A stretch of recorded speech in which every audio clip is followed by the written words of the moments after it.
Andréia, Tainara, todo mundo entrando. Vamos aguardar mais uns minutinhos. Nossa convidada especial da noite. Ela falou que já...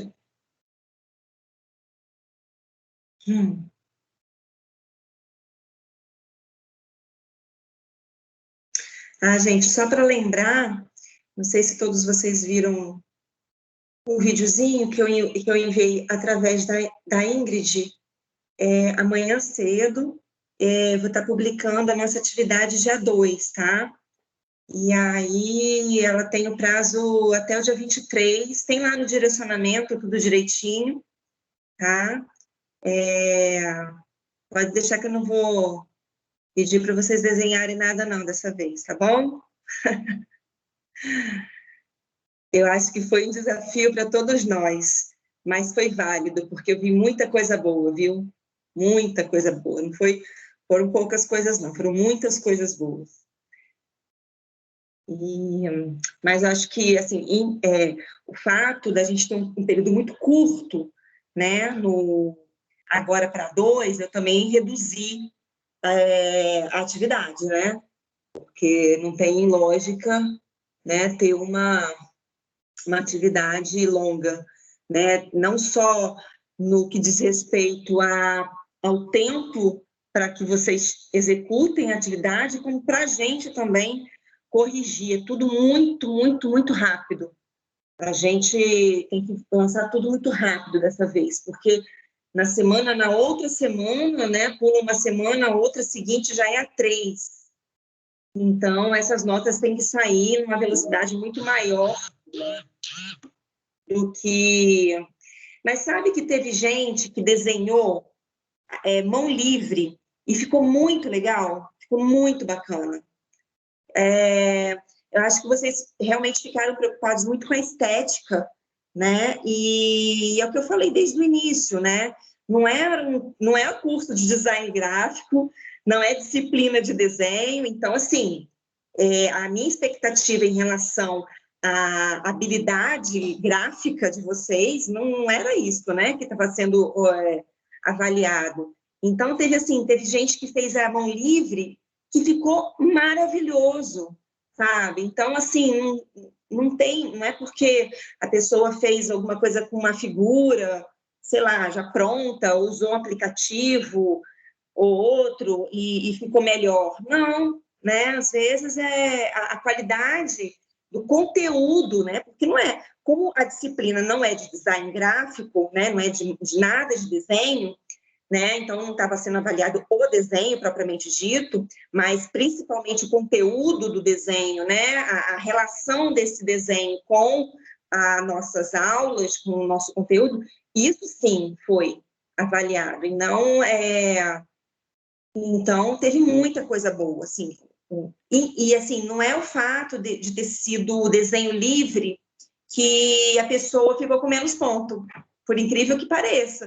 Né? As pessoas, vou desenhar uma coisa simples, mas vai ficar com nota baixa. Não.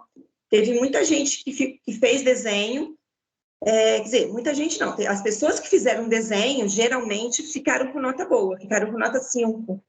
Então, assim, só para exemplificar, entendeu? Porque eu acho que qualquer desafio é natural. A gente está aqui na disciplina de Psicologia do Esporte, né? Não é à toa, né? A gente fala o tempo todo de desafio, fala o tempo todo de ansiedade, né? De estresse, né? E quando a gente se vê na situação de estresse, tal como todas as pessoas no mundo estão passando, né? A gente vê que a gente é mais um, né, ser humano, mais um sujeito nesse mundo, né, enorme, com tantos desafios que vão aparecendo no nosso dia a dia, né? Então, eu acho que isso contribui que eu digo para aquelas habilidades que a gente não tem matéria, não tem disciplina para você desenvolver essas habilidades, né? Profissionais, competências profissionais, éticas. Essas habilidades você aprende no dia a dia, tá? No relacionamento interpessoal. Então, acho que isso foi bastante bacana. Só um minutinho que eu vou dar uma atenção aqui para a professora Tereza. Só um minuto, por favor.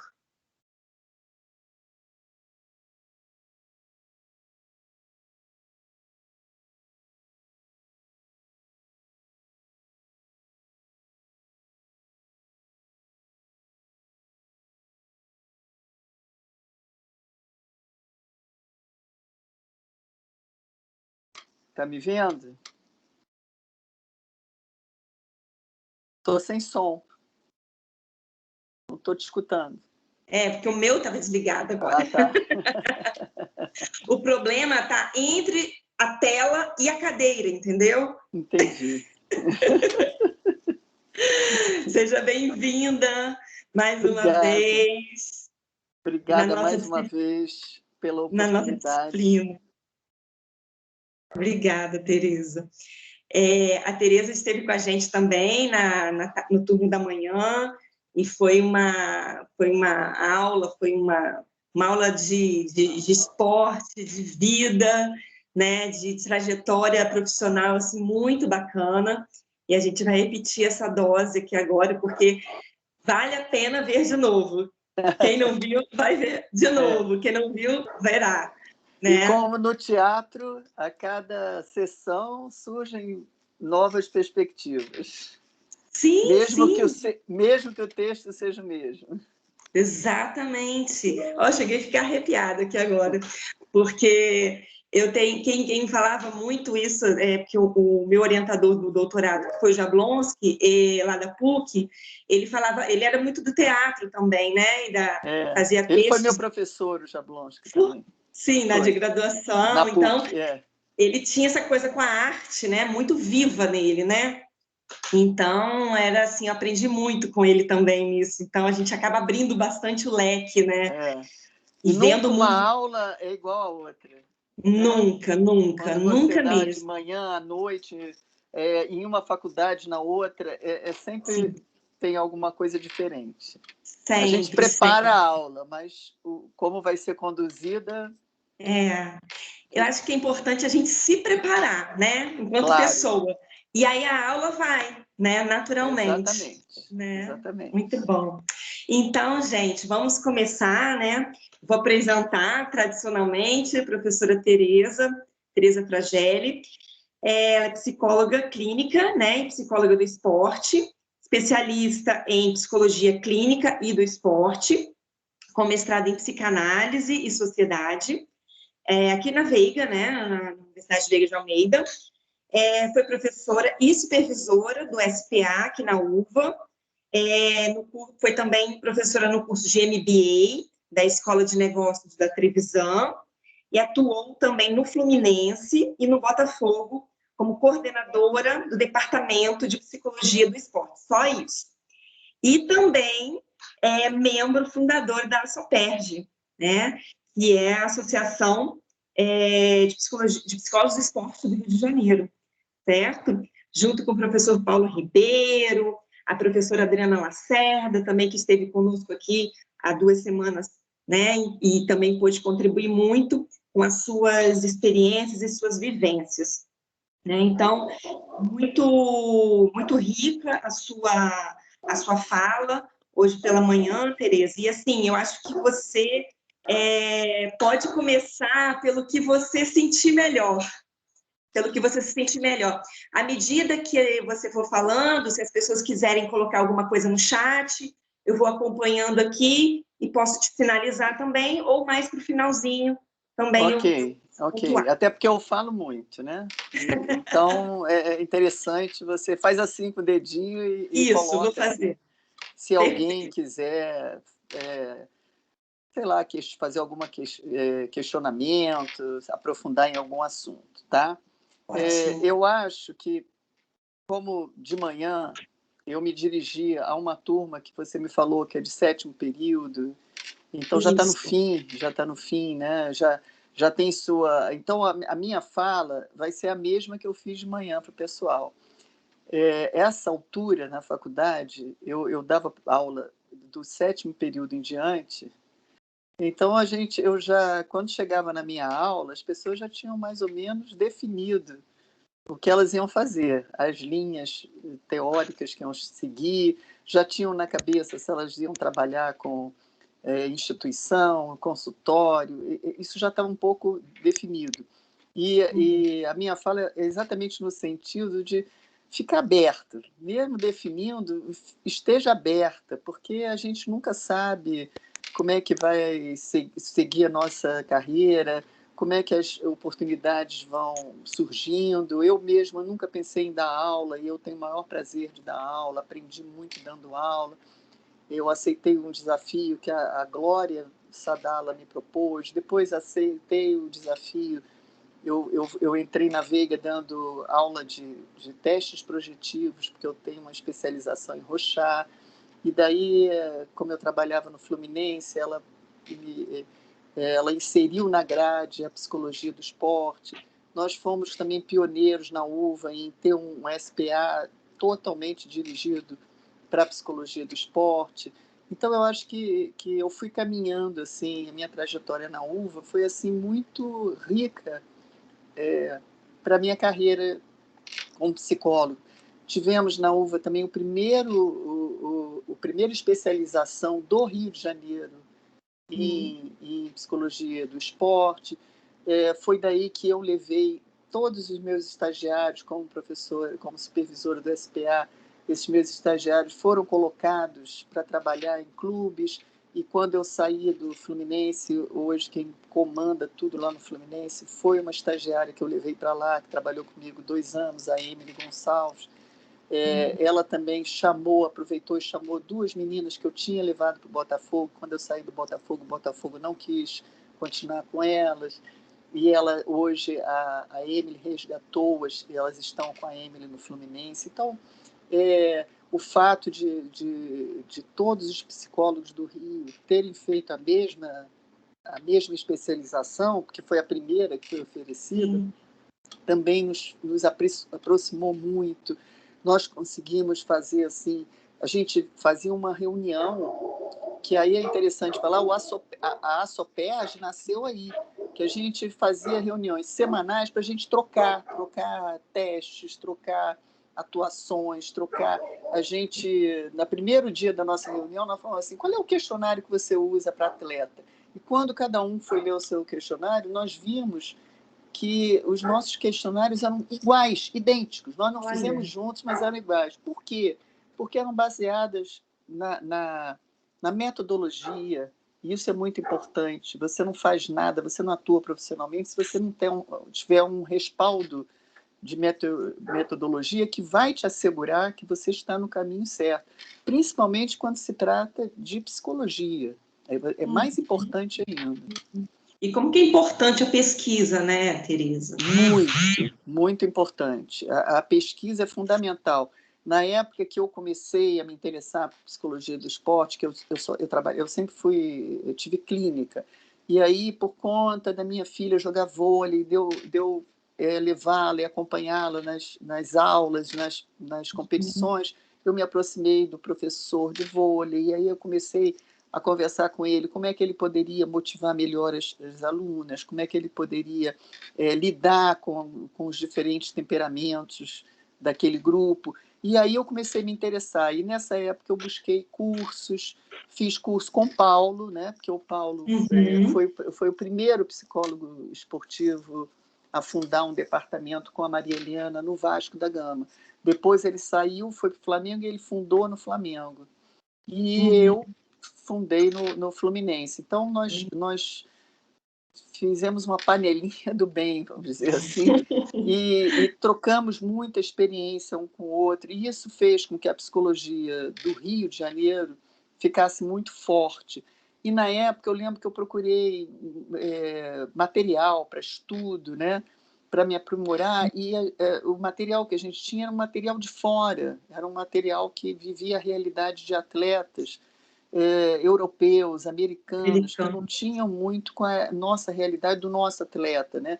Os atletas americanos são oriundos de faculdade, do segundo Sim. grau, os nossos atletas são oriundos de comunidades, então tinha uma distância muito, muito grande entre a nossa prática e esses livros. Hoje, felizmente, nós temos muita publicação, nós temos muita gente publicando, e cada vez mais eu fico impressionada com as trocas, e você já tem um material bibliográfico enorme para pesquisa. Já bem mais consolidado, né? Muito mais, e muito baseado na prática. E é aí que eu acrescento a importância da psicologia do Rio, porque a psicologia do Rio, ela praticamente produziu enquanto estava atuando. Então, a prática é onde existe o maior número de psicólogos esportivos trabalhando, é no Rio de Janeiro. Sim, e é interessante, assim, não é à toa também, o Rio de Janeiro é um centro, assim, né, de vida do esporte, né, tem até agora você me fez eu associei um comercial que está sendo vinculado aqui na TV aqui no Rio de Janeiro, assim, o Rio de Janeiro é a cidade mais nacional do mundo e do Brasil, né, mais nacional do Brasil. E as Olimpíadas aconteceram aqui, outras tantas coisas do esporte aconteceram aqui, e aqui também Verdade. nasceram os principais psicólogos do esporte, né? A É gente poderia verdade. continuar assim. Eu acho que a relação do carioca com o esporte, ela é muito proporcionada pelo fato de a gente ter um litoral tão extenso, né? O que a Sim, gente vê de escolinha de vôlei, de futebol, sim. de ginástica para terceira idade, para jovem. Então, o Rio de Janeiro, eu acho que ele se presta a isso, né? E Sim. essa nossa união em congressos assim fica muito evidente, porque enquanto lá os psicólogos de São Paulo praticamente se odeiam, é uma coisa assim, impressionante, um querendo derrubar Impressionante. o outro, nós não, a gente tenta cada vez mais fortalecer a psicologia do esporte como um todo no Rio de Janeiro. Uhum, uhum.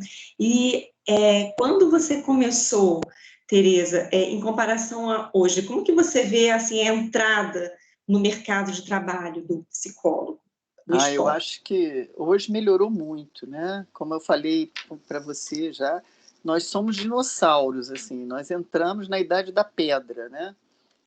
Então, a gente, a gente não tinha sala, a gente não tinha material. Depois que a gente conversou de manhã na sua aula, eu pensei muito, veio um monte de recordações, né, Que legal. dessa época, né? E eu lembro que eu sempre achei muito importante nós trabalharmos de uniforme, porque os psicólogos não trabalhavam de uniforme quando eu fui para o Fluminense. Então, a comissão técnica toda tinha uniforme, menos a gente. Então, Uhum. já afastava a gente da comissão técnica, né? A gente não era considerada. E aí eu tive que brigar por isso, pelo direito de ter uniforme. E quando você fala em mulher pisando esse universo, quando eu fui para trabalhar no Fluminense, de mulher lá só tinha a secretária, a nutricionista, a assistente social, eu e uma fisioterapeuta, só isso de mulher. E Nossa. mais de, sei lá, 200 homens, né, que trabalhavam com a gente. Então, para mim, ficou evidenciado que era importante a gente trabalhar de uniforme, porque você se arrumar para ir trabalhar num ambiente desses. Então, e principalmente quando começaram as estagiárias a chegar, então o uniforme é como se você tivesse enfiada num saco de batata, porque os uniformes são feitos, né? Os uniformes são feitos para homens, não para Sim. a gente. Então, uma calça horrorosa, uma blusa horrorosa, tudo grande. Então, eu acho que também nos protegia de uma roupa decotada, de um apelo Porque, então, eu sempre achei, e além de mostrar que a gente era uma parte integrada na comissão técnica, e para os atletas também. Então, quer dizer, aquilo eu acho um absurdo. Você acredita que eu levei um ano, mais ou menos, dos 10 que eu passei no Fluminense, para me convencerem a dar uniforme. Caramba, 10 anos. Não, eu levei um ano para conseguir. Ah, tá. Mas falando todo dia, todo dia, todo dia, todo dia. E tinha uma outra coisa interessante, que eles são muito supersticiosos, né? E eu lembro que uma vez eu fui com uma roupa normal, eu sou muito vaidosa, mas eu ficava tomando muito cuidado com que tipo de roupa eu ia botar, porque é o seguinte: azul é a cor do adversário, o vermelho, você não pode combinar o vermelho e preto, você não pode botar o branco e... Então, era tão complicado essa preocupação. que tinha que ter essa preocupação, e eu sempre falei, gente, é muito mais simples a gente usar uniforme, né? Aí conseguimos, consegui o direito do uniforme. Aí o uniforme era dado só a mim, era uma luta para conseguir para os estagiários. Então, nós fomos assim... são conquistas muito básicas. Eu lembro que a gente fez uma vez, eu e a assistente social, fizemos uma biblioteca com livros assim, para estimular os atletas a lerem. Conseguimos também um apoio da Wellington para fornecer computadores para os atletas na hora vaga, terem um curso de computador, eles forneceram os técnicos. Tudo isso eles achavam que não era necessário. E aí, às vezes, você chegava para trabalhar, assim, a biblioteca tinha sumido, sabe? Uau! É uma coisa, não dá para explicar, é uma coisa louca. Aí você tinha que brigar. Então, eram reuniões que eram feitas a portas fechadas, sem a gente estar presente. Então, eu ter que invadir reunião. A secretária fala, está todo mundo reunido hoje. Eu entrava, boa tarde, bom dia, entrava, sentava na reunião, ficava todo mundo me olhando. Então, era muito difícil, era muito difícil. E você não ter aquele lugar presente, né? Você não ter a sua sala, você ter que brigar por um espaço, você não ser inserida no planejamento da semana, né, junto com os outros, com os nutricionistas. Então, você é assim, hoje você quer pegar a turma? Desse jeito. Então, tudo como se isso estivesse um tampa-buraco, assim, né? Não tem nada para fazer. Tudo isso, exatamente, foi conquistado. Foi eu brigar, porque eu levava um pastor para abençoar o time, e faziam eles rezarem, e aquilo eu consegui tirar. Então, a gente tinha um minuto que a gente fechava com os atletas, e cada um podia se reportar ao que ele quisesse. Então, eram lutas assim, diárias mesmo. O crachá do Maracanã, quando você está no profissional, você tem que ter um crachá que o clube que pede o Maracanã para você poder frequentar. E como a gente não pode ficar no vestiário, a gente fica fica ali na plateia mesmo, e na hora dos intervalos todo mundo vai para dentro do vestiário, né, para trabalhar alguma coisa, para ver se tem alguma coisa a fazer. E uma vez eu fui pegar meu crachá, e meu crachá tinha sido dado para a namorada de um dirigente lá. Então, foi uma coisa louca. Você imagina, parece mentira que isso aconteça. Então, naquela época, acontecia muito isso. E eu brigava todo dia. Era bem cansativo. Ainda tinha aquela questão... Muita luta, né? Muita luta. Então, tinha aquela questão de você chegar um treinador, não gostar de psicólogo, e o clube te mandar, você volta para a base, porque esse treinador não trabalha com psicólogo. Aí chegava um que gostava, vem para o profissional. Então, era tudo muito amador, sabe?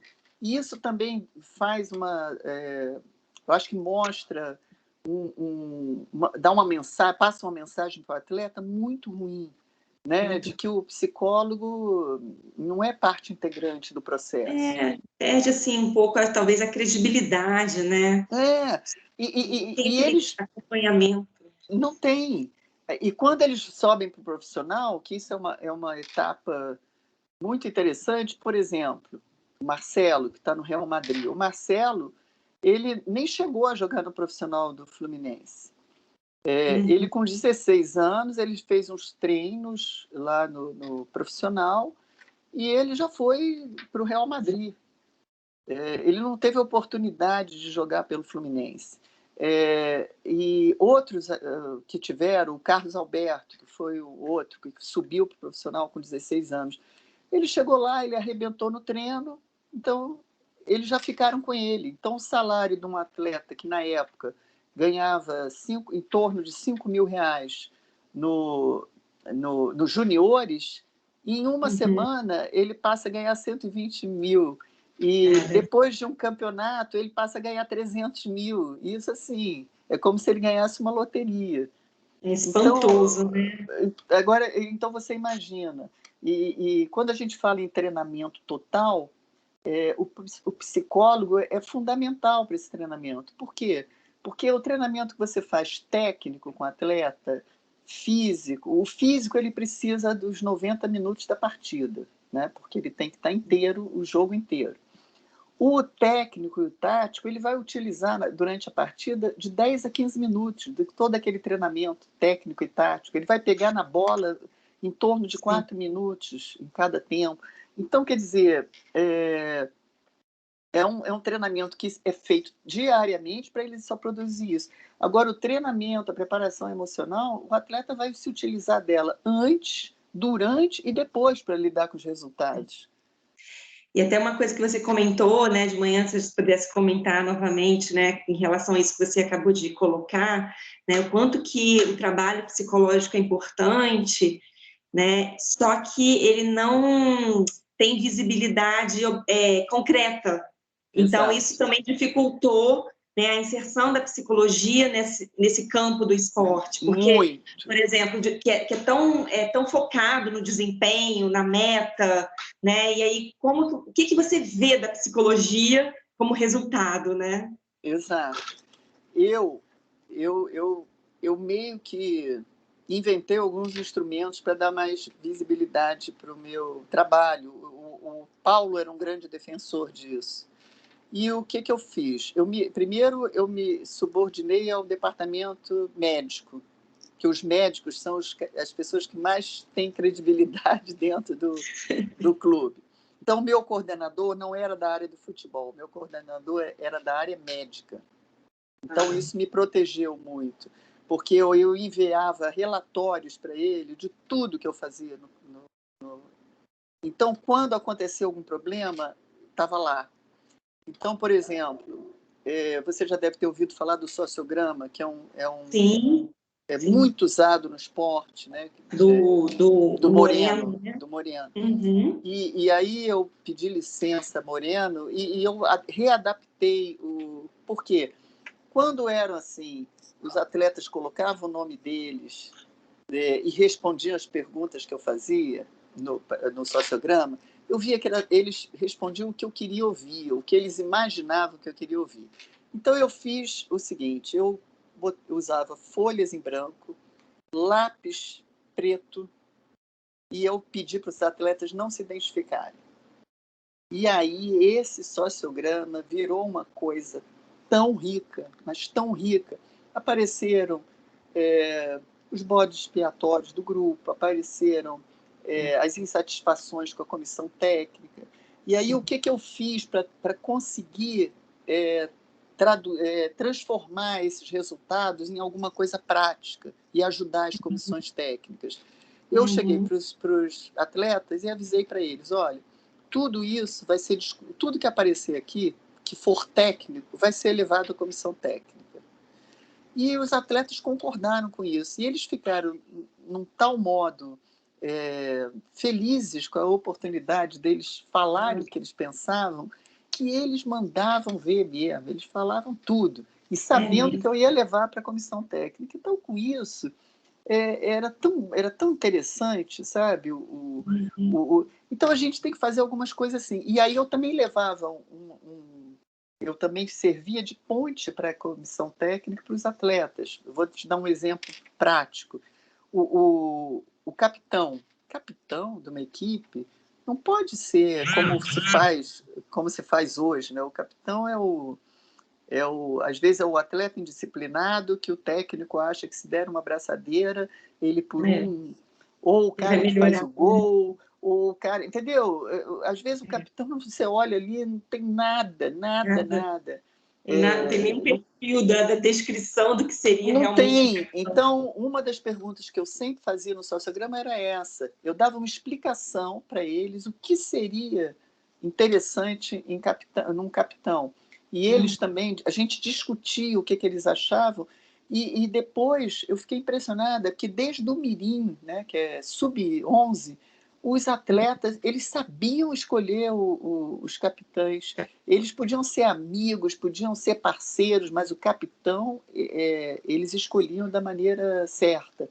Então, às vezes, quando o treinador inventava um capitão para o time dele, eu chegava com o sociograma e falava para ele, olha a votação do seu capitão aqui.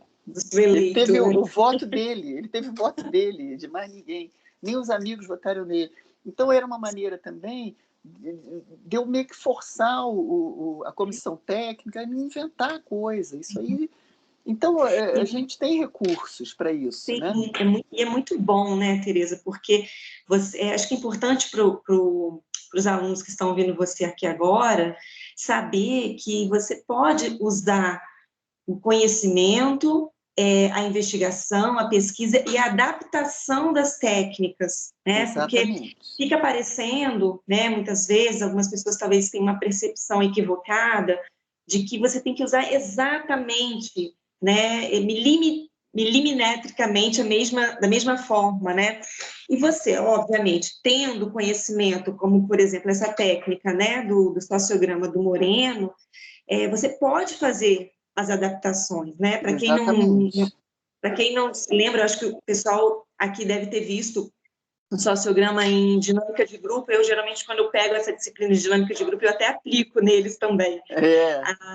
E é uma técnica, né, que o profissional, o pessoal, faz algumas perguntas, né? Na verdade, são perguntas que têm aí uma tendência a uma aproximação e um afastamento entre os pares, né? E a partir daí você cria um mapeamento desses pares e depois faz uma reflexão. Exatamente. É como se o grupo falasse do grupo. Sim. Essa que é a verdade. Porque, às vezes, um grupo, você assim...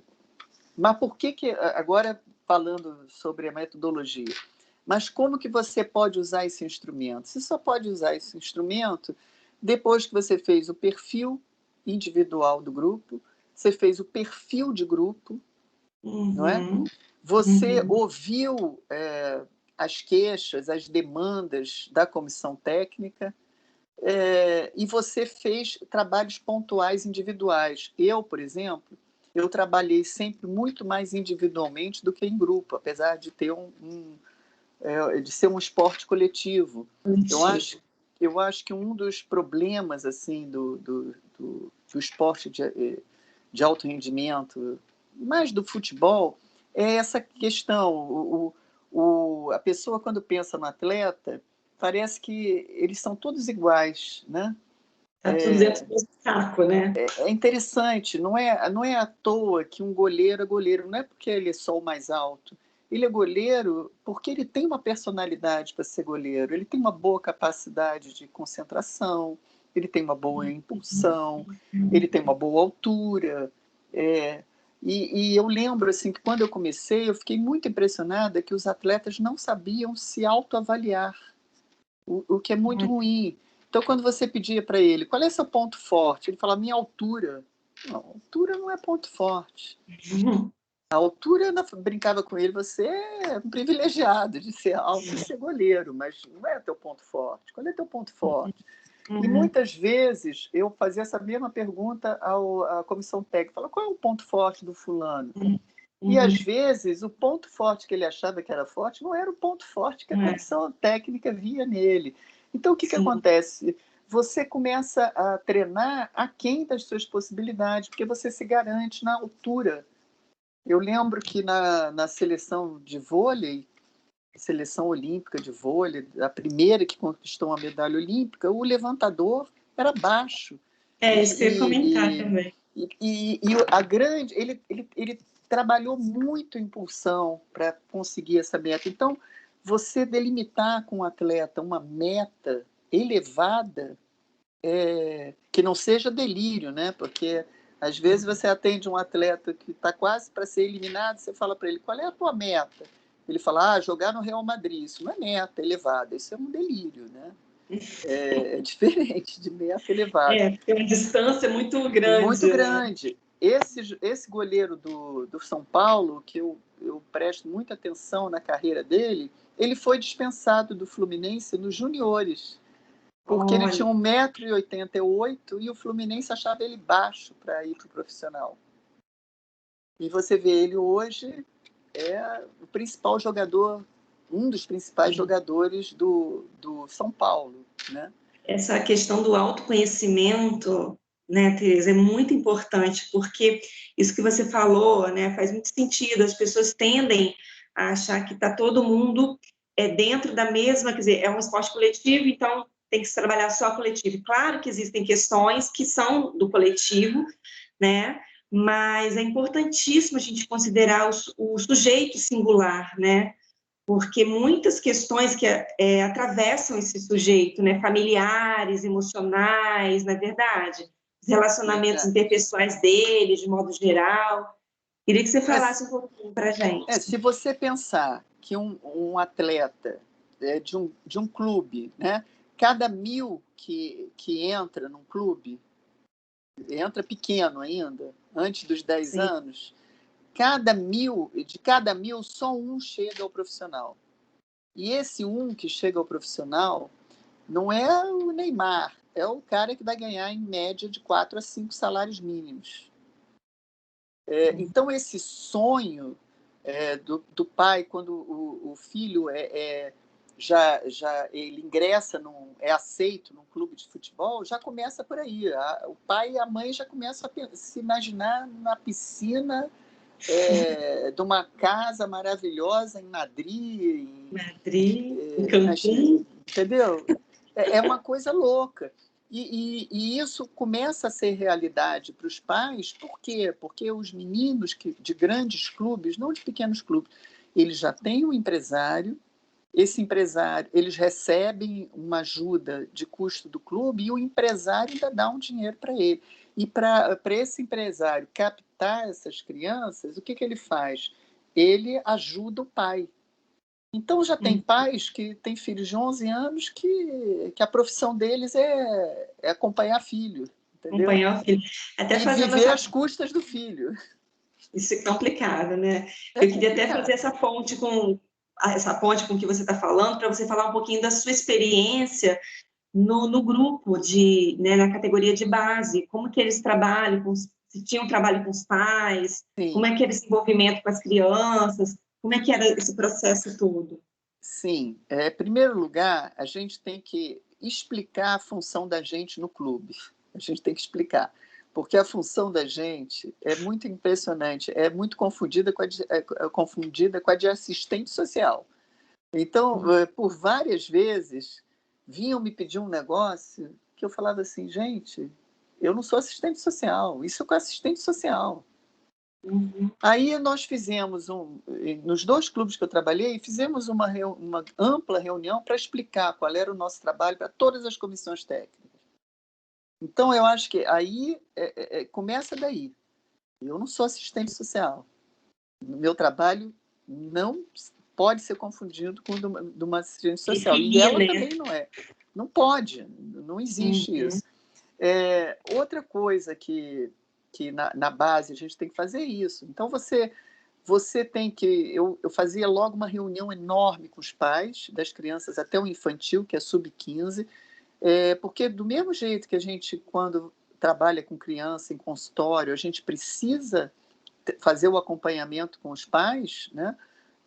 A mesma coisa com o atleta. Esse atleta que ingressa no futebol, ele é um atleta que ele vai ter que lidar desde cedo com o quê? Com o estresse competitivo. As torcidas são muito cruéis com as crianças. Os pais, ele está ali, quando ele entra para jogar, ele está ali também assegurando o conforto da família dele. Numa idade, ele sabe que se ele for dispensado do clube, a família dele vai perder tudo aquilo. Ele perde a infância e a adolescência normais, porque ele não pode jogar uma pelada fim de semana, porque se ele se machucar, ele perde a titularidade. Então, não é normal a vida de um atleta. Não, E começa muito cedo, né, muito Teresa? cedo, muito cedo. Ele tem que lidar com isso. Uma criança de 11 anos está brincando na rua, está andando de bicicleta, está levando tombo, está se machucando, né? As competições começaram a ficar de um tal modo acirradas, cada vez tem mais competição, porque aí começa a envolver muito dinheiro, muito investimento. Então, o que acontece? As crianças que antigamente eu só via, quando eu comecei a trabalhar no Fluminense, eu via só os atletas dos juniores terem problema de ligamento e ter que operar o joelho. Hoje, no infantil sub-15, está cheio de menino que já operou o joelho. Caramba, tão novinhos, né? Tão novinhos. É louco isso, né? Depois tem as etapas da carreira, né? No começo, o atleta, quando ele consegue chegar no profissional, né? Depois de tudo isso, ele está motivado, ele está no vigor da forma física dele. Depois, quando ele vai conquistando esse estrelato, né, ele tem que lidar com a fama, ele tem que lidar com as críticas nos jornais, ele tem que lidar com a mudança constante dos técnicos, ele tem que, às vezes, receber menos, fazer um contrato, e ao longo da carreira dele, que ele vai envelhecendo, ele tem que ser menos exigente com os contratos dele. Então, na verdade, ele vai trabalhar se muito bem preparado, uns 40 anos, mas ele vai ter que viver mais 40 anos com o que ele conseguiu acumular naqueles primeiros 40 anos. Sim, isso tudo é muito isso é uma complicado. questão muito interessante também, porque além de começar muito novo e ter todas essas características, né, da infância e da adolescência fora da curva normal, né, do que a maioria dos jovens fazem, ele também tem que pensar nesse futuro, né, no sentido dessa acumulação, né, de capital, digamos assim, para que ele possa sobreviver ou para que ele possa investir depois em uma outra carreira, né? Tem muitos ex-atletas que se envolvem viram empresários, né? E acabam também, né, dando continuidade de alguma forma no esporte, assim. Mas deve ser bastante difícil, porque no esporte especificamente, ele não consegue mais, né? Chega ali numa idade, ele não tem. Talvez ele até consiga outras coisas paralelas ao esporte, mas não exatamente jogar, né? Certo. Como é que é isso, Teresa? E o cruel de tudo isso é que ele pode ter tido esse tempo todo de investimento na carreira e ele, na hora que ele vai profissional, ele é liberado do clube. Isso é liberado da noite para o dia sem nada, sem uma preparação, sem nada. Ele é jogado, bom, obrigada, viu? Foi muito bom ter você aqui 10 anos, mas eu não vou te utilizar mais, né? Isso, inclusive, em alguns clubes, quando eu comecei a trabalhar com futebol, eram os psicólogos que comunicavam a dispensa. Eu cheguei no Fluminense e falei, eu não faço isso. Esse não é o meu papel. Eu vou ficar na minha sala e vocês oferecem a possibilidade deles irem conversar comigo, os pais, todo mundo. Mas eu dar notícia da dispensa, isso não é minha função. Então, era um dia de muita tristeza para todos nós, né? O dia da liberação dos atletas e para eles também. Então, quando eu conversava com os pais, eu falava para os pais muito isso. Olha, ensinem seus filhos a ter um plano B. Eu sempre falei isso com meus atletas. Tem que ter um plano B. A gente tem sempre que ter um plano B na vida. Principalmente um atleta. Então, eu falava, eu via que as mães cutucavam os pais, assim, sabe, durante as reuniões que a gente tinha, as mulheres cutucavam, que as mulheres elas conseguem enxergar melhor um pouco, às vezes, que os homens. Elas são mais práticas, assim. E eu via mulheres cutucando e falando depois para mim. Eu falo isso para ele quer tirar o... Então, eles tiravam os garotos de boas escolas para botar em escolas péssimas, para não atrapalhar o futebol. Então, quer dizer, você vai impossibilitando um futuro para aquela criança, né? Ele fica sem segundo plano. Então, quando ele perde o primeiro plano, ele fica sem nada. Ele não tem nada. Nem a família, né? Sim, sim. Deve ser bastante triste, bastante frustrante, né? Exatamente. Mesmo no profissional, nós fizemos um levantamento uma vez, no profissional, e a maioria dos atletas de profissional do Fluminense não tinham carteira de motorista. Você imagina? Olha, impressionante, eles né? dirigiam sem carteira, porque eles começam a ter uma imagem que eles estão acima do bem e do mal, que eles estão acima que eles são ídolos. Eles se envolvem tanto com isso que eles começam a não ter mais controle do que eles são mesmo, da essência deles. Você acha, Tereza, que isso hoje ainda é assim? E eu queria que você tocasse um pouco no ponto da sociedade do espetáculo, né? Como que você vê hoje essa coisa do ídolo, né? Você acha que hoje é muito assim, já é mais trabalhado, né? Tem essa demanda ainda no esporte? Não acho que tenha. Não acho que tenha. Porque o ídolo, hoje o jogador, ele é um ator desse espetáculo, né? A competição é um espetáculo, né? Sim. Então, esse ídolo, né, que alguns falam olimpianos, que chamam de olimpianos, né, não olímpicos, mas olimpianos, existe uma grande distância entre um atleta olímpico e um olimpiano, mas uma grande distância, né? O atleta olímpico, ele tem uma meta, ele tem um perfil de alto rendimento muito mais evidenciado, né? Ele vem de como os heróis da mitologia, eles vêm de superar grandes obstáculos né? E como, sei lá, como premiação eles conseguem vencer, né? Os olimpianos, às vezes, eles vencem por um gol, por um campeonato, por uma, né? Pelo carro que ele exibe, pelo status que ele exibe, né? E o atleta é uma coisa também muito interessante. Quando eles ficam milionários, eles se mudam do ambiente deles, né? Eles que vieram de comunidades, eles vão para a Barra da Tijuca, né? Todos eles vão para a Barra da Tijuca. E aí o que acontece? Chega na Barra da Tijuca, eles não são aceitos como eles não estão no ambiente deles. Então por isso eles têm estranha, né? não, eles são pessoas estranhas ao meio. Então eles se cercam de pessoas que, como políticos fazem, eles se cercam de pessoas que garantem que eles são o máximo. Você é ótimo, o técnico é que não te compreende. Ele fala o que ele espera ouvir. Então ele fica tão distante da realidade,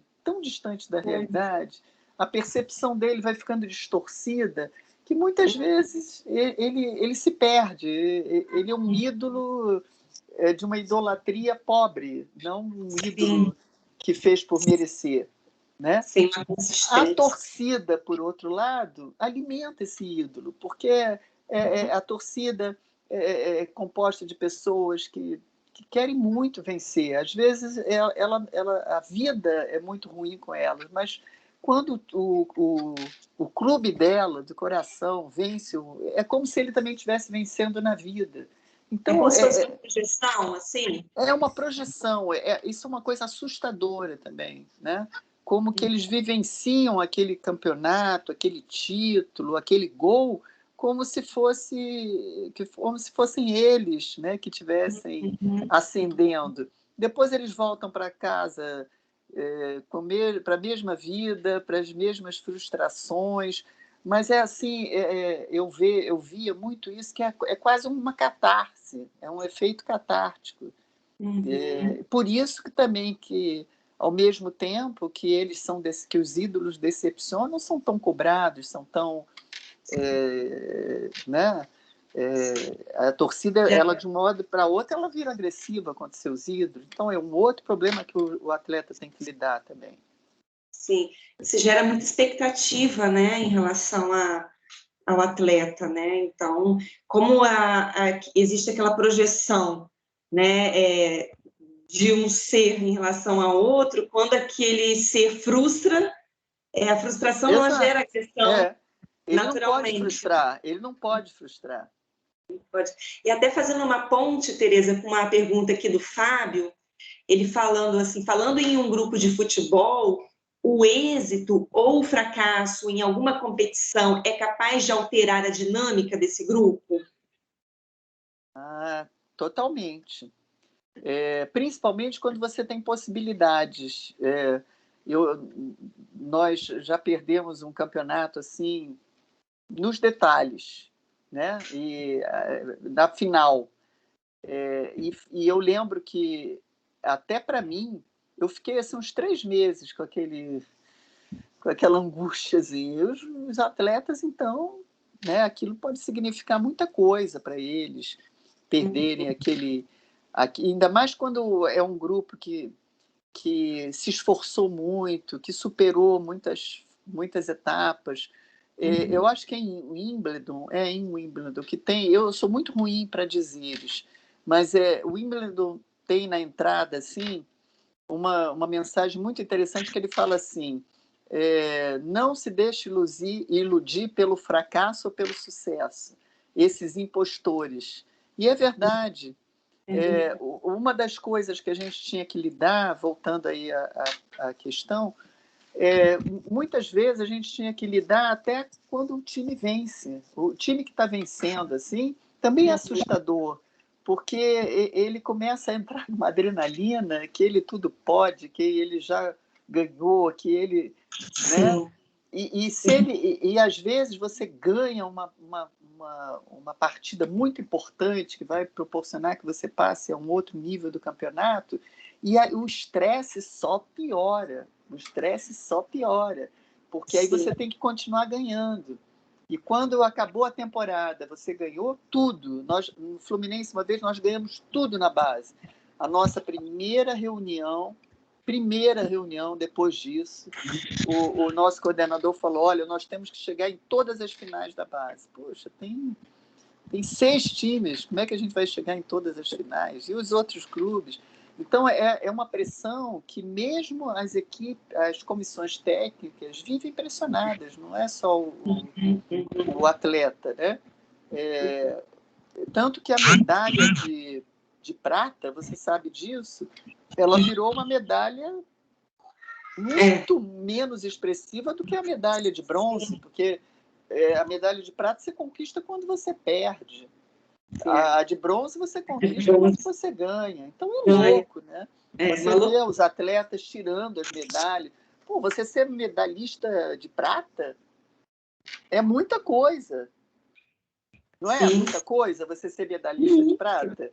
Como é que você arranca aquilo como se fosse uma coisa qualquer, né?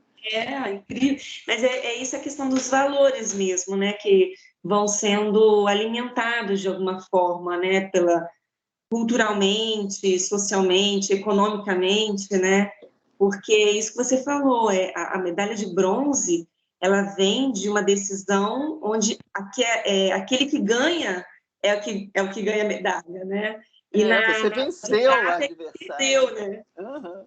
É muito louco isso, muito louco você parar para pensar nisso. Eu sempre me surpreendo com isso, né? Sim. É verdade. E dentro desse tema, Tereza, tem o Luiz Cláudio também está comentando aqui no chat. Dentro desse tema da sociedade do espetáculo, como a psicologia do esporte pode ajudar os atletas já descartados, lesionados ou aposentados uma vez que já estão fora dos clubes, tem alguma experiência nesse sentido? Tem alguma... mas de atendimento particular, porque o clube não fornece nenhum apoio nesse sentido. E pasmem vocês, que vocês sabem que a Associação dos Ex-Atletas de Futebol é na Tijuca, era perto da Veiga.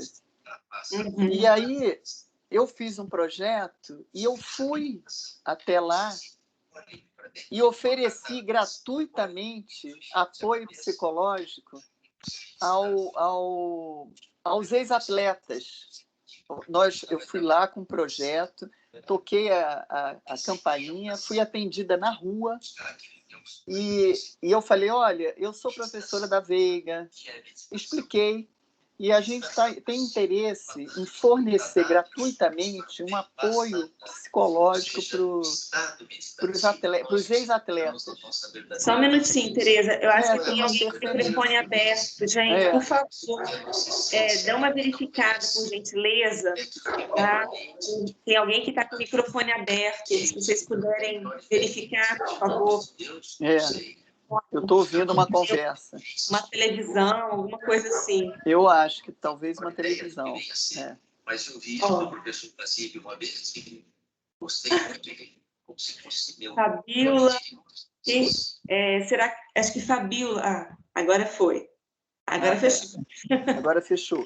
Então, e nós procuramos a Associação dos Ex-Atletas de Futebol, que fica na Tijuca, quer dizer, seria facílimo para eles encaminharem pessoas para o SPA, e eles me falaram que não estavam interessados.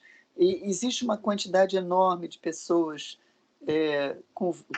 que têm problemas de alcoolismo, problemas com drogas, exatamente porque essa queda é uma queda muito cruel, porque você é ali assediado pela imprensa, você tem um mundo a seus pés e, de repente, ninguém nem lembra de você, porque já tem um outro. É como se você fosse um celular que caiu em desuso. Exatamente. Então, existe até alguns filmes que chamam Boleiro 1, Boleiro 2, que exatamente é um filme muito bonito, que eu até passava para os atletas, que é a história de um ex-ídolo do futebol. Então, eles recusaram isso, gratuito, era uma assistência gratuita, e eles falaram, não precisamos. Então, os atletas são abandonados. Essa que é a verdade, que eu acho que o jornalismo esportivo deveria se preocupar mais em falar isso. Tinha um jornalista que morreu naquele acidente aéreo com aquele time. Esqueci o nome dele. Era o Vitorino Sherman. O Vitorino Sherman era uma das pessoas que mais se preocupavam com isso. Ele cobria os clubes, e ele vivia falando isso. Uma vez ele me convidou para ir para o Jockey Club, apresentar um projeto no Jockey Club. Sabe para quê? Para os atletas que trabalham com cavalos, os jockeys, né? Que tinham seríssimos problemas de anorexia nervosa. Eles têm que ser leves, né? Eles têm que ser muito leves. E ele tinha muita influência no Jockey Club e cismou com isso. E ele não conseguiu marcar uma reunião minha com o presidente do Jockey Club. E ele ficou muito frustrado. Quando ele morreu naquele acidente, eu falei, gente, é um dos poucos assim, que eu conheço, que tinha esse olhar, que não é um olhar só do atleta como uma mercadoria a ser utilizada e desprezada. Porque, às vezes, o que eu vejo atualmente, em alguns casos, lógico, não é a maioria, talvez, mas, assim, existe ainda, já começa a se ter um discurso, né, da importância do psicólogo no esporte, mas ainda muito atrelado, muito distante, né, porque no final das contas, o técnico, a equipe, enfim, eles acabam exigindo um resultado que não condiz com o processo de desenvolvimento do sujeito, né, terapêutico, analítico, né? Então, assim, em algumas situações a gente vê que assim, ainda é mais o discurso do que a prática, no sentido deles realmente entenderem a importância, né, desse impacto do psicológico, né, Tereza? Porque muitos atletas, como a conversa é um dom universal, qualquer um pode conversar, qualquer um pode se beneficiar com uma conversa com um amigo, né? Só que acontece que a conversa profissional ela tem uma outra finalidade, né? E eu lembro que até aconteceu isso na seleção. Outro dia eu estava lendo com esse imbróglio aí, se vai jogar a Copa ou não vai. E o presidente da CBF, que foi afastado por questões gravíssimas, né, de assédio, esse sujeito, ele adentrou o vestiário da seleção brasileira. Isso quando eu estava no Fluminense, eu ficava impressionada. Então, eram pessoas que não acompanhavam o dia a dia dos atletas. A gente fazia todo um trabalho de controle da motivação, porque as pessoas só falam assim, o atleta tem que estar motivado, o atleta tem que estar motivado. Mas não há um controle. Muitas vezes aquele grupo não precisa mais ser motivado, porque a motivação excessiva vai levar ele a uma ativação. E a ativação, o que faz? Ele perde o controle técnico, os esquemas vão sendo deixados de lado, os esquemas do treinamento, e ele também fica mais agressivo quando alguma coisa não dá errado. Então, muitos campeonatos são perdidos por conta da motivação. Aí chega o presidente e fala, eu quero falar com o atleta. Aí bota lá os funcionários todos chorando porque o salário está atrasado, vocês têm que jogar para eles. É uma coisa tão... Ou então bota bilhetinho da família, por favor, papai, ganhe. Então, todo um trabalho que você fez de dessensibilização no atleta vai por água abaixo, com aquela interferência. Aí tem alguém que fala, eu quero pedir a palavra aqui.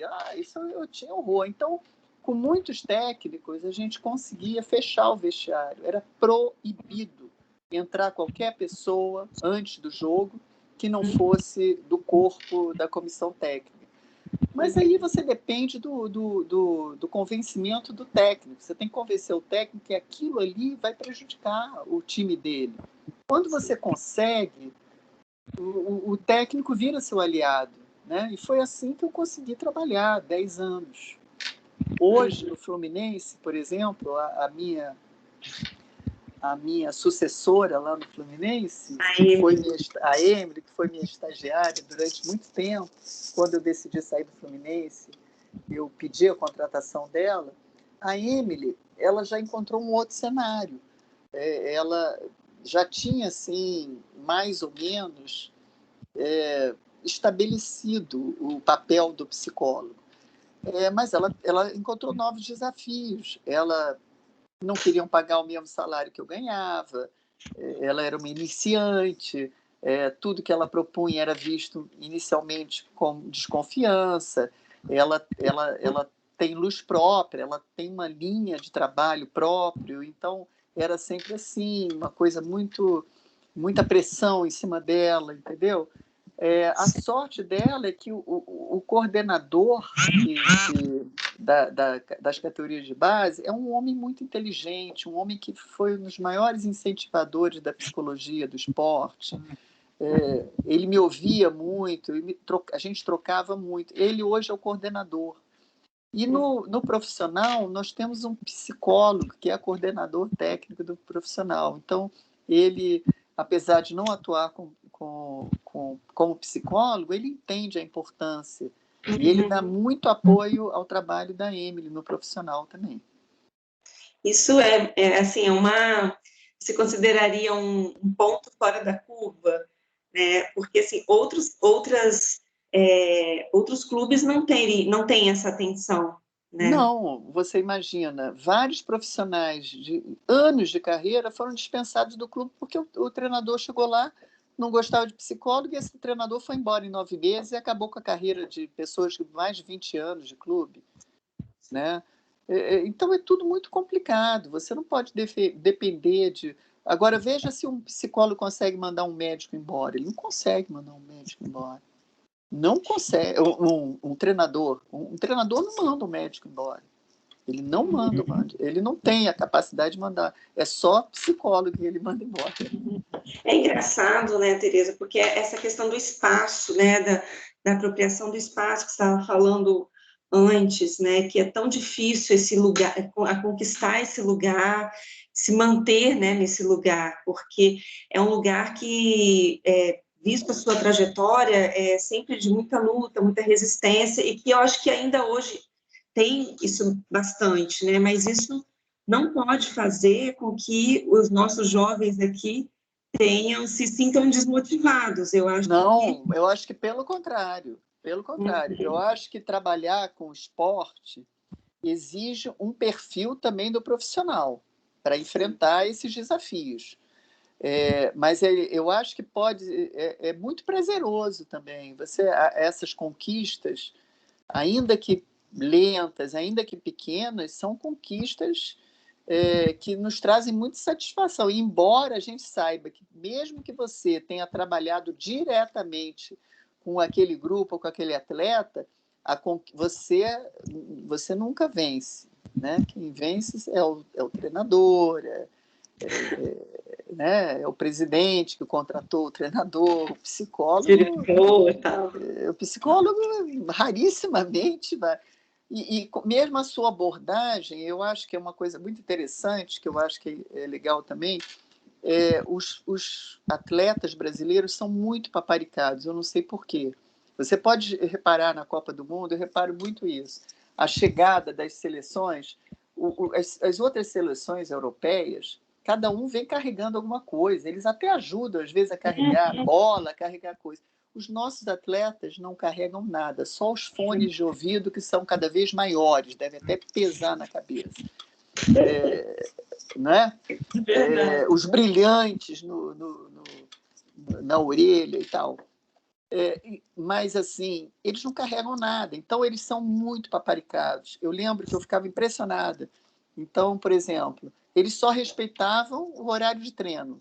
Se eles tinham uma entrevista com a nutricionista, com a psicóloga, as pessoas, a nutricionista quase que implorava: escuta, estou te esperando, você não apareceu, eu preciso fazer seu perfil alimentar, né? E isso foi uma coisa assim que eu tive muito problema no profissional, porque eu avisei lá para os coordenadores, falei: olha, eu não sou babá de jogador, então eu vou marcar, quem não aparecer vai ficar sem perfil, eu não vou ficar implorando. A gente até dá uma chance de remarcação, né? Às vezes está cansado, dormiu de tarde, mas assim, eu não posso ficar na porta do quarto correndo atrás do atleta. É porque você vê que é uma questão mesmo da cultura, né, desse tipo de instituição, né, Tereza? No Brasil, na cultura da instituição, dentro da nossa cultura brasileira. Da nossa, né? Cultura brasileira. E isso não faz bem ao atleta. O pessoal do vôlei mesmo, uma vez nós ficamos lá em Saquarema, e eu fiquei muito impressionada. Então, até conversamos sobre isso com os atletas. O pessoal do vôlei é assim, eles têm umas cestinhas, pelo menos era, eles têm umas cestinhas assim, e eles pegavam a roupa do treino, eles jogavam na cestinha e eles levavam na lavanderia. Olha. Depois do treino. Os atletas do futebol jogam no chão, e aí o roupeiro sai catando as roupinhas no chão, entendeu? Muito bizarro. É bizarro isso. Por isso que eu acho assim, tem o alto rendimento e tem o alto rendimento. Sim, sim. Até o Arthur está comentando aqui, essa questão de correr atrás do atleta deve dificultar a aceitação de todo o processo também, né? Claro.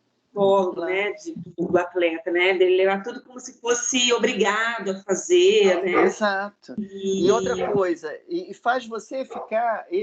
porque você ganha muito menos que ele. Muito muito menos que os atletas. O seu Sim. salário, mesmo na base, é muito inferior ao salário que os atletas da base recebem de um grande clube. Então, eles começam a fazer essa... Já teve caso assim, quem é você? O que eu ganho é o... Entendeu? É a questão do valor financeiro mesmo, né? Valor financeiro. Então, poder e dinheiro, né? Dinheiro é poder, né? Eu posso tudo, porque eu tenho dinheiro, né? Então, é uma questão que eu acho que tinha que começar assim. Eu lembro que teve um técnico que tentou implantar um orientador de carreira para os atletas, sabe? E eu fui assim super a favor desse projeto, né? Porque a gente vê no profissional assim, um atleta fala assim: quanto custa esse carro? Eu lembro disso que aconteceu com o atleta. Quanto custa esse carro? 300 mil. 300 mil? Eu ganho 400, eu vou comprar.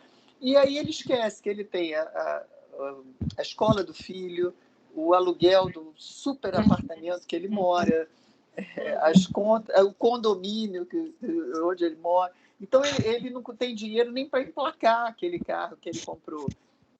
Entendeu? É uma coisa louca isso, gente. É uma coisa louca. Eu atendi um atleta de fim de carreira que ele tinha 4 carros. Era só ele, a mulher e 2 crianças que não dirigiam na casa. Ele tinha 4 carros. E aí ele começou a entrar em dificuldades financeiras por conta da idade, de contusões. Aí ele teve que começar a negociar contratos menores, né? Com o clube. E jogar em clubes inferiores ao que ele jogava e tudo isso. Isso mexeu muito com ele. E aí, uma vez, eu perguntei para ele, ele falou, eu estou com muita dificuldade financeira. Eu falei, por que você não vende 2 carros, né? Esses carros que você tem? Ele falou, eu não posso vender, porque se eu vender, eu vou estar mostrando que eu estou mal. Aí que não me contratam mesmo. Então, para você ver, quando a gente está assistindo um jogo, o que está ali rolando é muito mais do que a gente pode imaginar, né? Sim, né? E como que essa questão da imagem é importante, né, Tereza? Muito Porque, assim, importante. tudo é muito dentro da imagem. Você vê que, assim, por exemplo, os jogadores, o próprio jogador, você vê esse último jogo que teve da seleção, acho que foi antes de ontem, se não me engano, foi ontem, não sei. Acho que foi antes de ontem. Você vê que, assim, a questão do cabelo, né, dos utensílios que giram em torno, assim, porque a gente está falando de coisas que vão caríssimas, né, como um carro, um apartamento, uma casa, e até coisas pequenas, né, como um corte de cabelo, mudar a cor do cabelo, né? Então isso é também um pouco reforçado, né, pela as mídia, tatuagens pela todas as partes do corpo, né? Os gestos. Eu lembro que eu, no começo, isso me chamava muita atenção. E eu até comecei a fazer uma pesquisa, mas eu não tive dados suficientes para... Porque eu pensava assim, eles vivem de uniforme.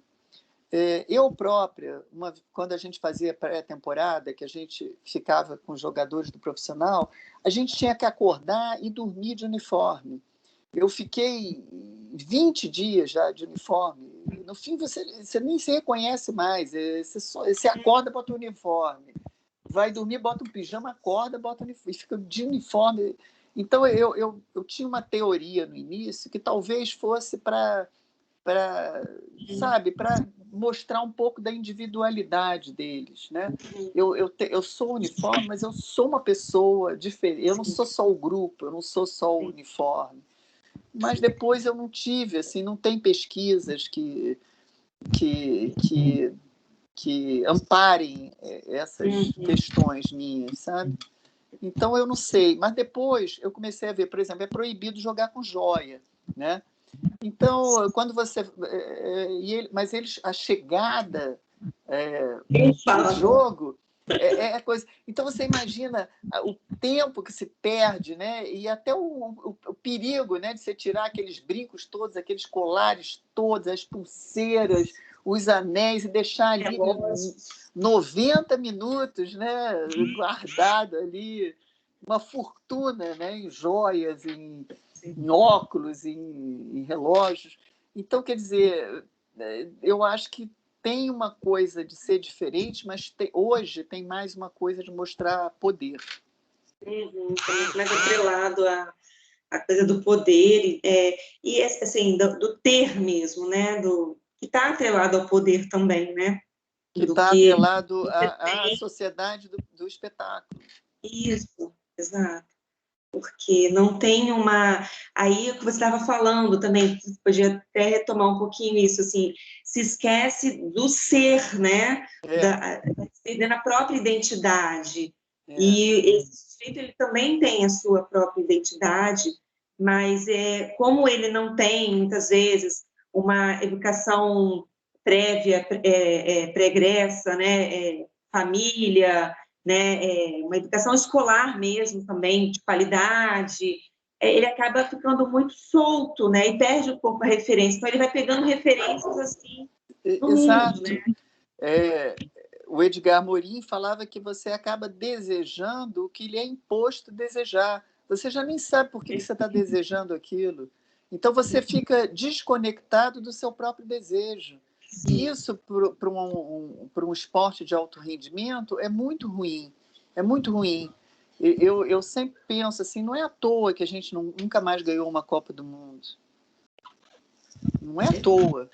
Nós temos os melhores jogadores, fornecemos esses melhores jogadores para todos os clubes do mundo, né, do planeta, e a gente não consegue ganhar uma Copa do Mundo. Impressionante isso, né? É Por que será, impressionante né? isso. Eu acho que muita da explicação está essa. Você perdeu o contato com o desejo, com a importância de vencer um campeonato, não só porque você vai ter um contrato maior, mas porque você está inserido naquele contexto, né? Você tem esse desejo, você tem um perfil de alto rendimento e o vencer, o superar obstáculos é importante para você. Porque você estava falando, né, que a questão da motivação, ela é muito importante, porque os dois extremos são ruins, né, mas dois outros pilares também que você considera importante são a percepção e a atenção. E aí, na percepção, que eu acho que essa parte acaba influenciando muito, porque essa percepção de si, a percepção do outro, né, o que se espera de mim, o que eu acho que o outro espera de mim, o que a sociedade espera de mim, eu acho que acaba distorcendo um pouco, né, essa... E a qualidade da percepção é tão importante para o alto rendimento que alguns atletas submetidos aos mesmos estímulos vão perceber, por exemplo, um tropeço como uma coisa arrasadora e definitiva, e outros vão perceber aquilo como uma necessidade de ir além, uma necessidade de superar aquele... e vão aprender até com aquela experiência. Então, a percepção, eu não sei o que é mais importante, se é a percepção, se é a motivação, ou se é o foco de atenção, né?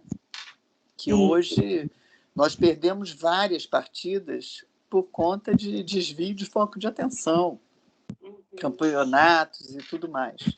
E até nesse sentido, né, Tereza, tem tido muita gente que tem aparecido aí no campo de atuação que não são somente psicólogos, né, e que a gente e tem, digamos assim, oferecido resultados assim mirabolantes, né, coachinianos, digamos assim, né? Os coaches, na verdade, né, os falsos coaches, esses de fim de semana, esse é um problema grave, no meu entender, porque eles são superficiais, né?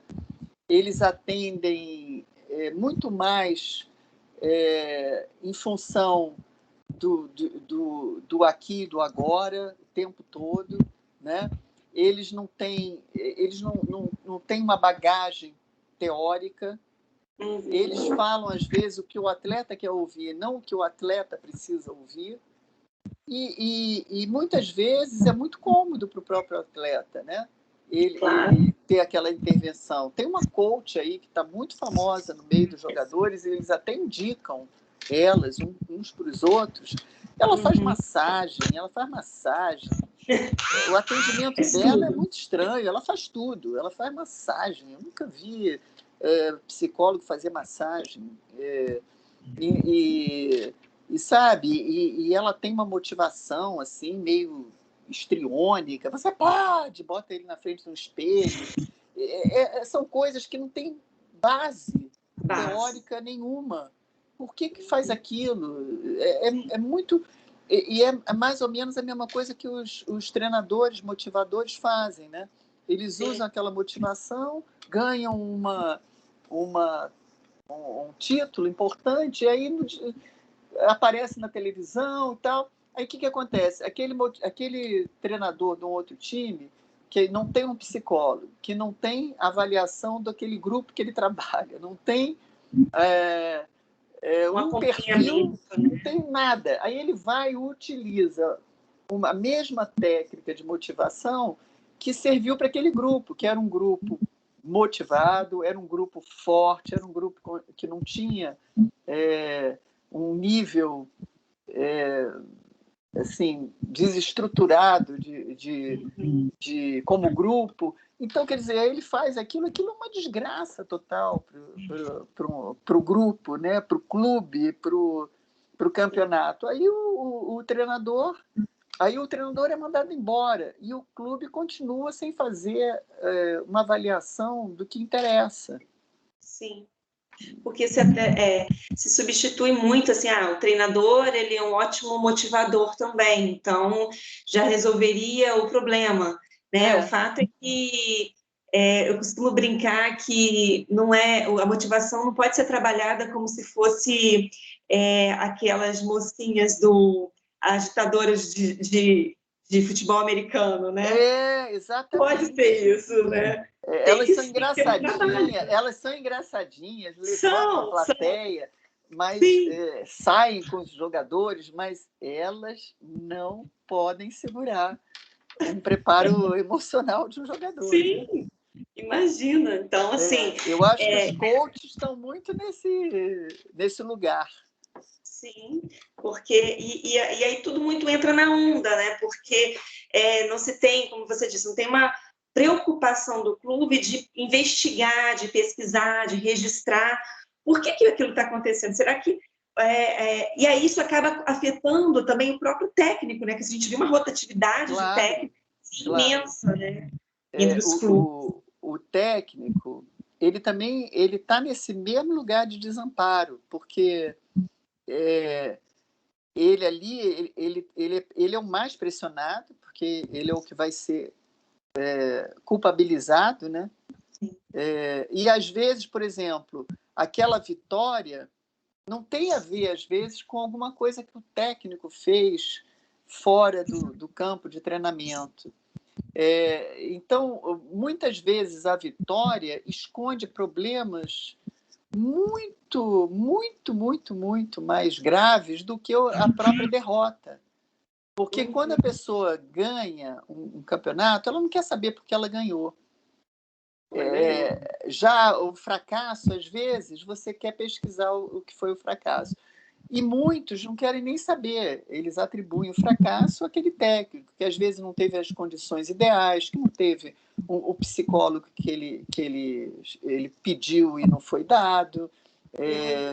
Entendeu? Que não tem um preparador físico à altura, que ele não pode... As cargas de treinamento têm que ser muito mais dosadas, porque os atletas dele fisicamente não estão tão bem preparados. Então, por isso que eu digo, o treinamento total envolve a preparação física, técnica, tática e mental. E isso, assim, até puxando para um outro assunto, né, que queria que você falasse também um pouquinho, né, como que é importante o psicólogo ele ter essa visão sistêmica, né, desse todo, porque ele vai ter que ter ali um trabalho de psicoeducação com o técnico, com a equipe, enfim, e às vezes até com o próprio diretor, né, para que ele possa ser aceito, né, ele possa não só ser aceito, mas também conseguir executar um bom trabalho ali com o atleta, com o time, ou se for algum esporte individual também. E o quanto que é importante o psicólogo ter uma abordagem teórica, né, Tereza? É muito Independente de qual importante. for. Nós tivemos aqui há 2 semanas a professora Adriana, que tem uma abordagem mais da terapia comportamental cognitiva, e você, né, da psicanálise. Eu queria que você falasse um pouquinho dessa ponte. A minha abordagem é em psicanálise, porque a vida inteira, a minha trajetória desde a faculdade foi na direção da psicanálise. Eu gosto muito da escuta da psicanálise. Quando eu fui trabalhar com futebol, eu pensava muito nisso. Falei, eu não vou jogar todo o meu arcabouço teórico, né, conquistado a duras penas, né, com muito estudo, muito curso de especialização e prática, né? Então, eu sempre pensei nisso. E aí eu procurei a psicoterapia breve focal, porque para mim era muito claro que você não podia ter um divã na sua sala e trabalhar as questões, porque o futebol é imediatista, você tem que apresentar resultados. Os atletas sabem disso, nós sabemos disso. Então, como é que você... Aí eu recorri à psicoterapia breve focal, porque na PUC, no SPA da PUC, a gente trabalhava com psicoterapia breve focal para atender a grande demanda, né? Tem gente com fila de espera nos SPAs. Então, essa psicoterapia breve focal, ela surge exatamente na época da guerra, da Primeira Guerra Mundial, onde chegavam muitos neuróticos de guerra, né? E esses neuróticos eles tinham que ser, vamos dizer, tratados para voltar para o fronte. Então, eu fiz essa analogia com o futebol, né?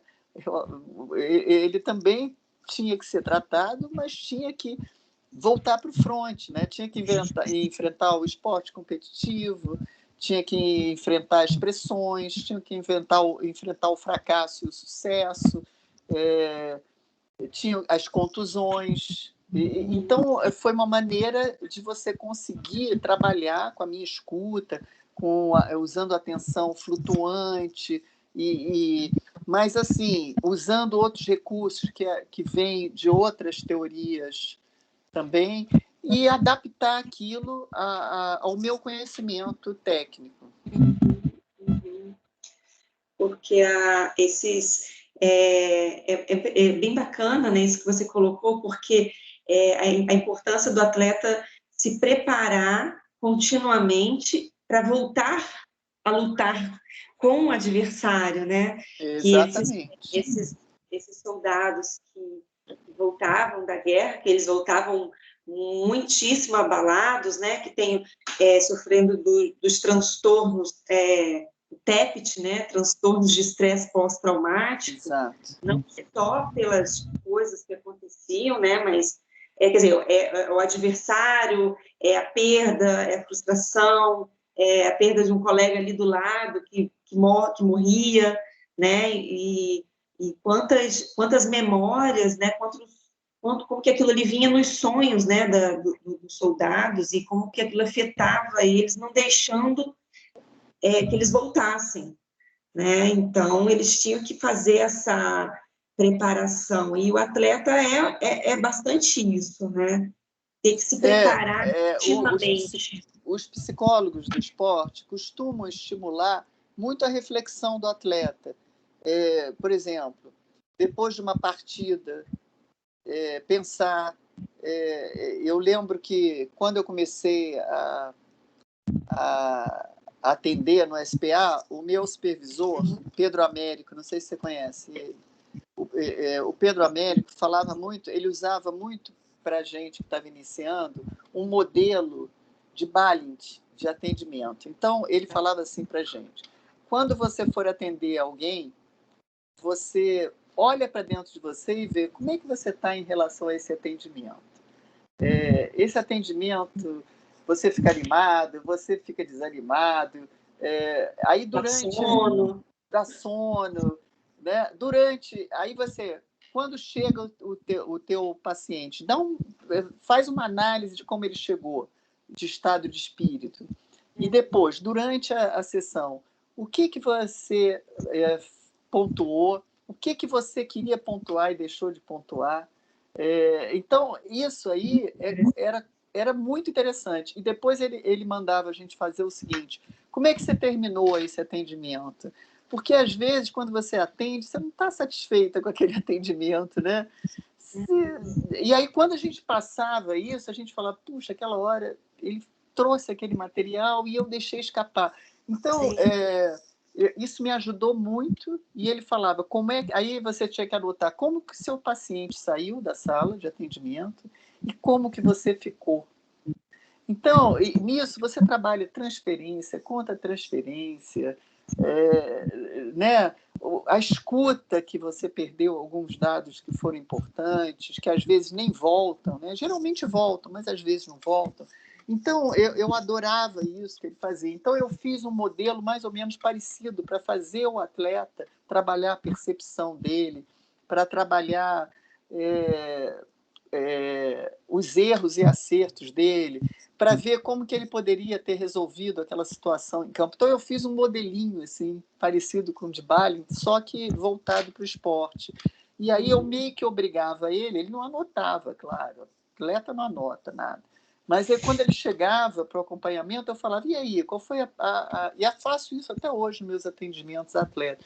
Qual foi o momento... Como é que você estava para a partida antes? Você estava tenso, estava preocupado, estava eufórico? E faço essa pergunta, qual foi o momento mais crucial da partida?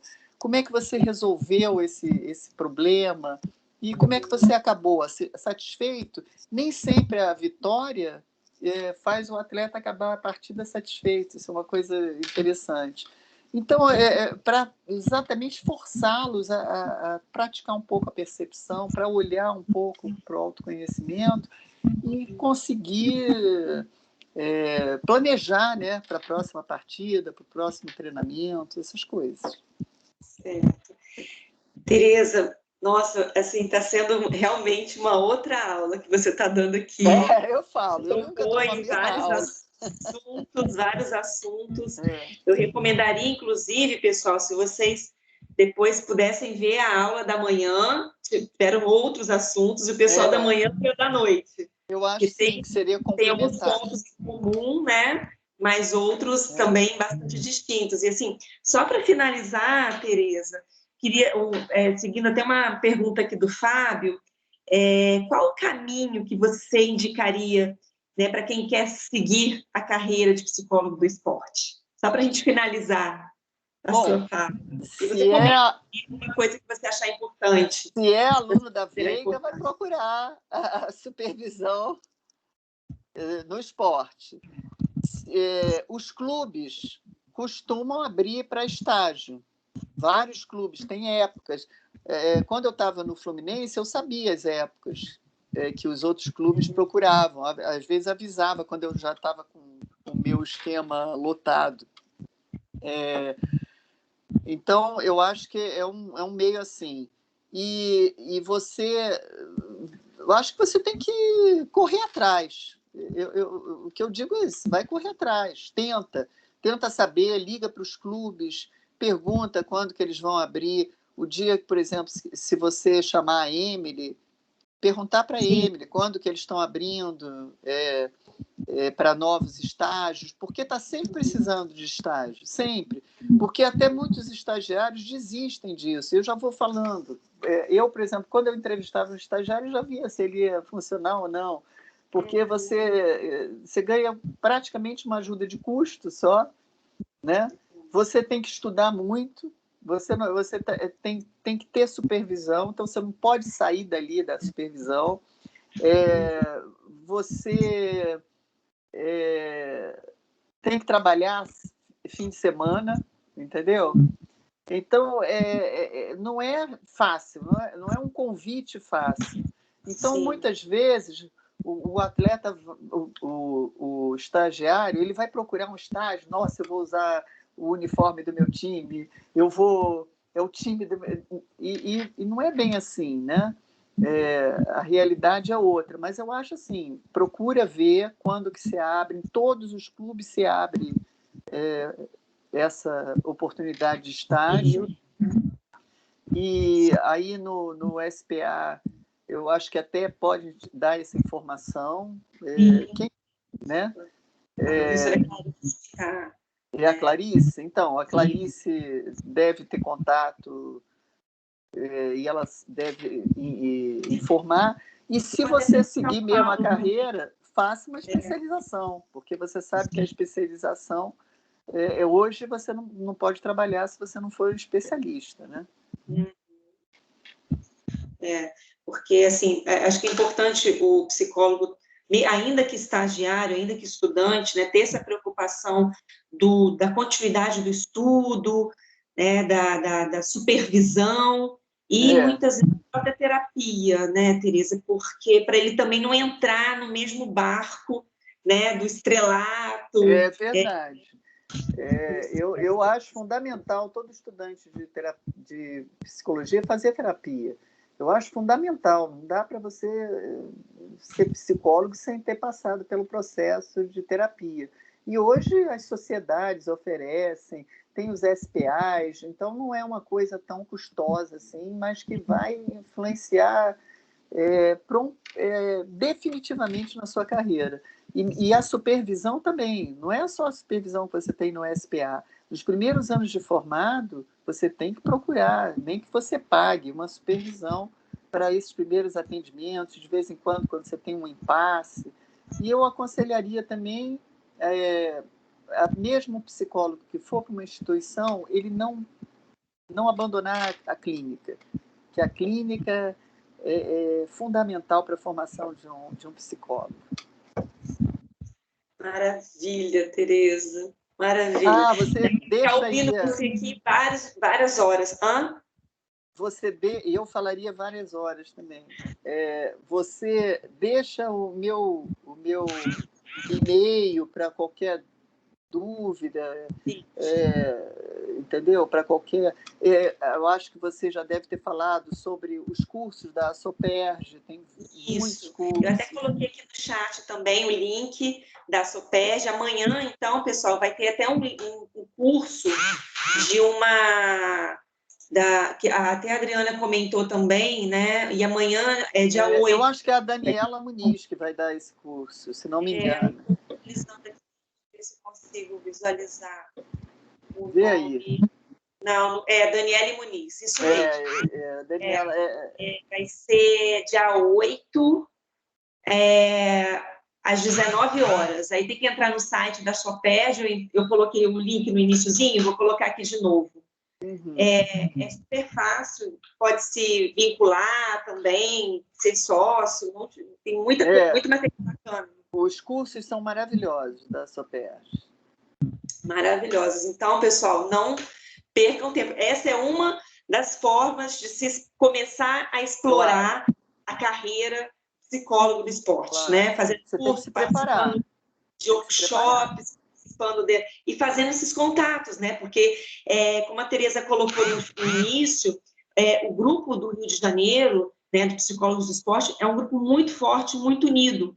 Então, quando você participa desses grupos de workshops, palestras, encontros, você está se encontrando, pessoal, com os melhores, sabe? Os melhores do Brasil, os melhores do Rio de Janeiro. Então, assim, eu recomendo fortemente que vocês possam fazer o máximo de coisas possível, né? Independente da abordagem teórica, a gente sabe que as abordagens, né, cada um se identifica.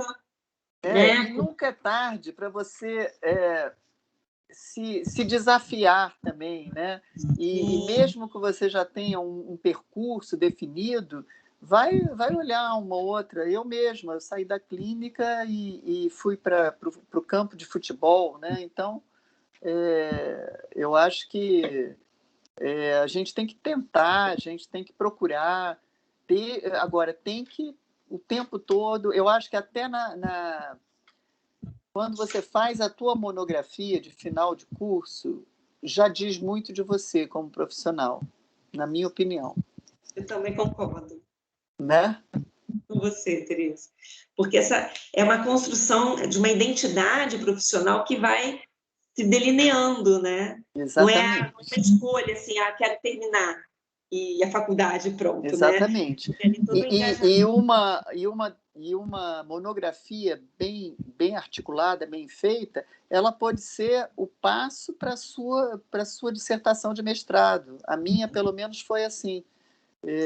O que eu não consegui ir além na minha monografia de final de curso, depois eu fui além na minha dissertação de mestrado. Gente, muitas dicas importantíssimas. Se eu fosse vocês, eu revisaria toda nosso encontro de hoje para anotar todas essas dicas da Tereza, que são realmente imperdíveis. Muito obrigada, Tereza. Muito obrigada a você, Reivane. Eu adoro. Nossa, adoro participar. Obrigada. Olha que eu vou começar a te convidar várias vezes, hein? Pode convidar. Então, eu te agradeço mais uma vez, agradeço vocês, pessoal, pela Obrigada participação. também a todo mundo que participou desse encontro. E a gente, depois eu vou passar o e-mail, né? Quem quiser, Pode passar. Vou passar o e-mail da Tereza, e sempre tem trocas, assim, que podem ser feitas posteriormente, que vão ser muito ricas. E eu respondo. Tá joia, Tereza. Obrigada. Então, beijo para você também. Tenha uma excelente noite. Obrigada. Boa noite a todos também. Boa noite a todos. Tchau. Um beijo. Tchau, tchau.